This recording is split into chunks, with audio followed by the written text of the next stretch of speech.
ಪಾಣಿನಿಯ ವ್ಯಾಕರಣದಲ್ಲಿ ಈ ಲಿಂಗ ವ್ಯತ್ಯಾಸದ ಬಗ್ಗೆ ಶ್ಲೋಕ ಇದೆ ವೈದಿಕ ಪ್ರಕರಣದಲ್ಲಿ. ಸುಪ್ತಿಂ ಉಪಗ್ರಹ ಲಿಂಗ ನರಾಣಾಂ ಕಾಲ ಹರಸ್ವರ ಕರ್ತೃಯಂಗಾಂಚ ವ್ಯತ್ಯಯಮಿಚ್ಛತಿ ಶಾಸ್ತ್ರಕದೇಶಾಂ ಸೋಪಿ ಚ ಸಿದ್ಧತಿ ಬಾಹುಲಕೇನ. ಭಾಷ್ಯಂ ಪತಂಜಲಿಯ ವ್ಯಾಕರಣ ಮಹಾಭಾಷ್ಯದಲ್ಲಿ ಉದ್ಧತವಾದಂತಹ ಒಂದು ಶ್ಲೋಕ ಇದು. ಪಾಣಿನಿ ವ್ಯಾಕರಣದಲ್ಲಿ ಬರುವ ಸೂತ್ರ ವ್ಯತ್ಯಯೋ ಬಹುಲಂ ಅಂತ.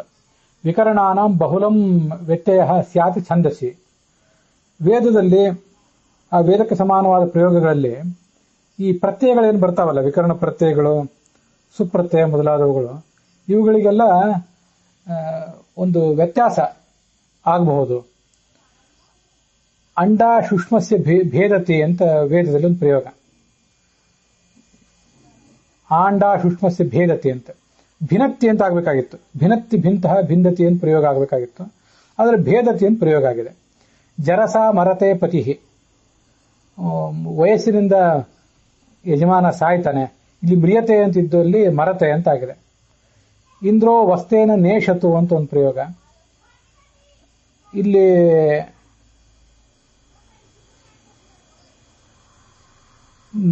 ನಯತು ಅಂತ ಆಗಬೇಕಾದದ್ದು ನೇಷತು ಅಂತಾಗಿದೆ.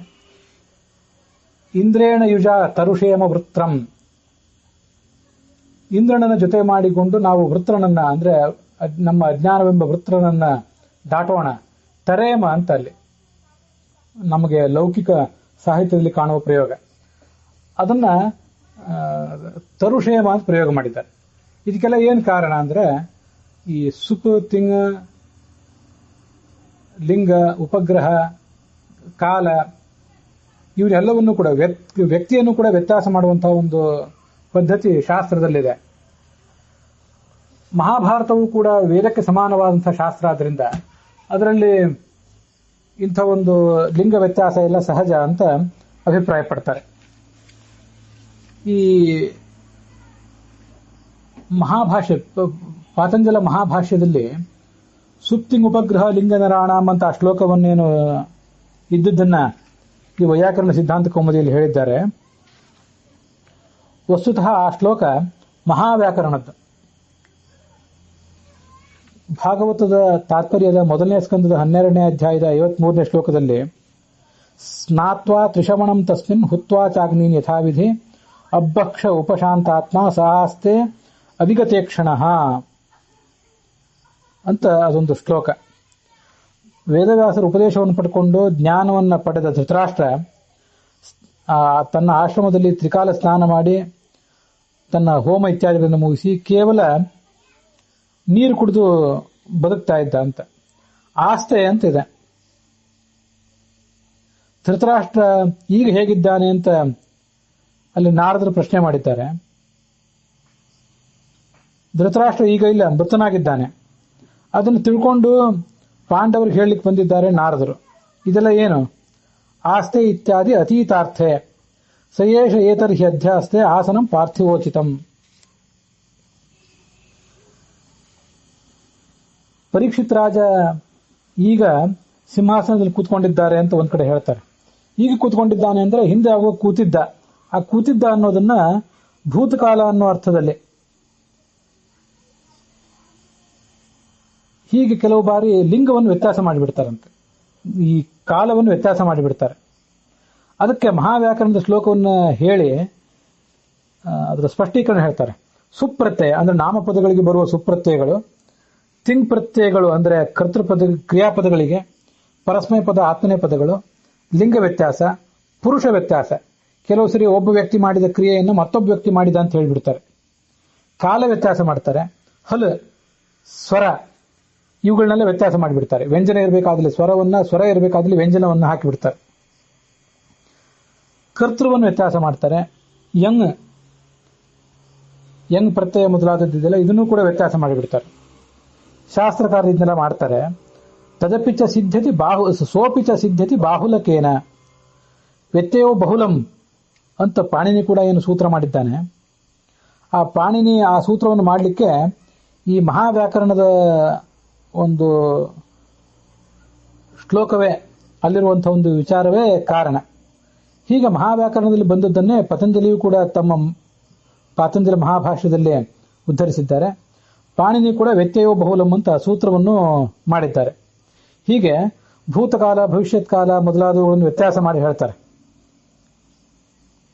ಇವೆಲ್ಲ ಯಾವುದೂ ಶಾಸ್ತ್ರದಲ್ಲಿ ಅಸಂಭಾವಿತ ಏನಲ್ಲ. ಆದ್ರಿಂದ ಇಲ್ಲಿ ರೋದಸಿ ಅಂತ ನಪುಂಸಕ ಲಿಂಗದಲ್ಲಿ ಇದ್ದದ್ದನ್ನ ವ್ಯಾಪ್ತೆ ಅಂತ ಹೇಳಬೇಕಾದದ್ದನ್ನ ವ್ಯಾಪ್ತವು ಅಂತ ಪುಲ್ಲಿಂಗದಲ್ಲಿ ಹೇಳಿದ್ದೇನಿದೆಯಲ್ಲ, ವ್ಯಾಪ್ತಂ ವ್ಯಾಪ್ತೆ ವ್ಯಾಪ್ತಾನಿ ಅಂತ ನಪುಂಸಕ ಲಿಂಗದಲ್ಲಿ ಹೇಳಬೇಕಾಗಿತ್ತು. ಅದನ್ನು ಬಿಟ್ಟು ಪುಲ್ಲಿಂಗದಲ್ಲಿ ಹೇಳಿದ್ದು ಲಿಂಗ ವ್ಯತ್ಯಾಸದ ಒಂದು ಉದಾಹರಣೆ ಅಂತ ಸುಮತೀಂದ್ರ ತೀರ್ಥರು ಆ ವ್ಯಾಪ್ತವು ಮೇ ರೋದಸಿ ಪಾರ್ಥ ಅನ್ನುವಲ್ಲಿ ಬರೆದಿದ್ದಾರೆ. ಇದನ್ನ ಇನ್ನೊಂದು ದೃಷ್ಟಿಯಿಂದಲೂ ವಿಚಾರ ಮಾಡಬಹುದು ಅಂತ ನನ್ನ ಆಲೋಚನೆ. ಇದ್ರ ಬಗ್ಗೆ ವಿದ್ವಾಂಸರು ಹೇಳಬೇಕು. ರೋದಸ್ ಶಬ್ದ ನಪುಂಸಕ ಲಿಂಗ ಇದೆಯಲ್ಲ, ರೋದಹ, ರೋದಸಿ, ರೋದಾಂಸಿ ಅಂತ. ರೋದಾಹ, ರೋದಸವು, ರೋದಸಹ ಅಂತ ಒಂದು ಪುಲ್ಲಿಂಗದ ಶಬ್ದನೂ ಇರಬಹುದೇನೋ. ವ್ಯಾಪ್ತೆ ಅಂತ ಆಗಬೇಕಾದದನ್ನ ನಪುಂಸಕ ಲಿಂಗದಲ್ಲಿ ಇರಬೇಕಾದನ್ನ ಪುಲ್ಲಿಂಗದಲ್ಲಿ ಪ್ರಯೋಗ ಮಾಡಿದ್ದಾರೆ ಹೇಗೋ, ಹಾಗೆ ರೋದಹ ಅಂತ ನಪುಂಸಕ ಲಿಂಗದಲ್ಲಿ ಇರಬೇಕಾದನ್ನೇ ವೇದ ತುಲ್ಯವಾದಂತಹ ಮಹಾಭಾರತ ಅದರ ಕರ್ತೃ ಅದನ್ನ ಪುಲ್ಲಿಂಗ ಶಬ್ದವನ್ನಾಗೆ ಇಟ್ಕೊಂಡು ರೋದಾಹ, ರೋದಸೌ, ರೋದಸಹ. ಈಗ ತಪಃ, ತಪಸಿ, ತಪಾಂಸಿ ಅಂತ ಶಬ್ದ, ಮನಃ, ಮನಸಿ, ಮನಾಂಸಿ ಅಂತ ಶಬ್ದ ನಪುಂಸಕಲಿಂಗ. ಅದು ಸುತಪಾಹ, ಸುತಪಸೌ, ಸುತಪಸಹ ಪುಲ್ಲಿಂಗವಾದಾಗ ಸುತಪಾಹ ಅಂತ ಆಗ್ತದೆ. ಹಾಗೆ ಸುಮನಾಹ, ಸುಮನಸೌ, ಸುಮನಸಹ ಅಂತ ಆಗ್ತದೆ. ಅದರಂತೆ ರೋದಹ ಅಂತ ನಪುಂಸಕಲಿಂಗ ಶಬ್ದ ಇದ್ರೂ ಕೂಡ ರೋದಾಹ, ರೋದಸೌ, ರೋದಸಹ ಅಂತ ಹೇಳಿ ಪುಲ್ಲಿಂಗ ಶಬ್ದವೇ ಇದ್ದಿರಬಹುದು. ನಪುಂಸಕಲಿಂಗದಲ್ಲಿ ರೋಧ ಶಬ್ದವನ್ನ ಪುಲ್ಲಿಂಗಕ್ಕೆ ತಗೊಂಡು ಅದಕ್ಕೆ ಹೊಂದಾಣಿಕೆ ಆಗುವಂತೆ ವ್ಯಾಪ್ತವು ಅಂತ ಅಲ್ಲಿ ಪ್ರಯೋಗ ಇರಬಹುದು. ರೋದಸಿ ಅಂತ ನಪುಂಸಕಲಿಂಗದಲ್ಲಿದ್ದಾಗ ಅದನ್ನು ವ್ಯಾಪ್ತೆ ಅಂತ ನಪುಂಸಕಲಿಂಗದಲ್ಲೇ ವಿಶೇಷಣ ಹೇಳಬೇಕಾದ ಪ್ರಸಂಗ ಇದ್ದಾಗ, ವ್ಯಾಪ್ತವು ಅಂತ ನಪುಂಸಕಲಿಂಗದಲ್ಲಿ ಇರಬೇಕಾದ್ದನ್ನ ನಪುಂಸಕಲಿಂಗದಲ್ಲಿ ಇರಬೇಕಾದ ವಿಶೇಷಣವನ್ನ ಪುಲ್ಲಿಂಗಕ್ಕೆ ತಗೊಂಡಿದ್ದಾರೆ ಅಂತ ಸುಮತೀಂದ್ರ ತೀರ್ಥರು ಒಂದು ಹೇಳಿದ್ದಾರೆ. ಹೀಗೂ ಹೇಳಬಹುದು, ವಿಶೇಷಣವೇ ಪುಲ್ಲಿಂಗದಲ್ಲಿದೆ, ವಿಶೇಷವೂ ಕೂಡ ಪುಲ್ಲಿಂಗದಲ್ಲೇ ಇದೆ. ಆದ್ರಿಂದ ಈ ಎರಡಕ್ಕೂ ಹೊಂದಾಣಿಕೆ ಆಗಿಬಿಡ್ತದೆ. ರೋದಸ ಶಬ್ದ ನಪುಂಸಕಲಿಂಗದಲ್ಲಿದೆ, ವ್ಯಾಪ್ತವನು ಶಬ್ದ ಪುಲ್ಲಿಂಗದಲ್ಲಿದೆ. ಹೀಗೆ ಒಂದು ನಪುಂಸಕಲಿಂಗದಲ್ಲಿ ಒಂದು ಪುಲ್ಲಿಂಗದಲ್ಲಿ ಇರುವುದು ವ್ಯತ್ಯಯೋ ಬಹುಲಂ ಅನ್ನೋದಕ್ಕೆ ಅನುಸೃತವಾಗಿಯೇ ಇದೆ, ಇಲ್ಲ ಅಂತಲ್ಲ. ಅದಲ್ಲದೆ ರೋದ ಶಬ್ದವೇ ಒಂದು ವೇಳೆ ಪುಲ್ಲಿಂಗದಲ್ಲಿ ಇದ್ದು ಬಿಟ್ರೆ ವ್ಯಾಪ್ತವು ಮೇ ರೋದಸಿ ಪಾರ್ಥ ಅನ್ನೋ ಶಬ್ದ ಆ ಪ್ರಯೋಗ ಸರಿಯೇ ಆಗಿಬಿಡ್ತದೆ. ಹಾಗೂ ಕೂಡ ಹೇಳಬಹುದು ಅಂತ ನನ್ನದೊಂದು ಆಲೋಚನೆ. ಇದು ಕಳೆದ ದಿವಸ ನಾವು ನೋಡಿದಂತಹ ವ್ಯಾಪ್ತವು ಮೇ ರೋದಸಿ ಪಾರ್ಥ ಅನ್ನೋದರ ಒಂದು ವಿಶ್ಲೇಷಣೆ.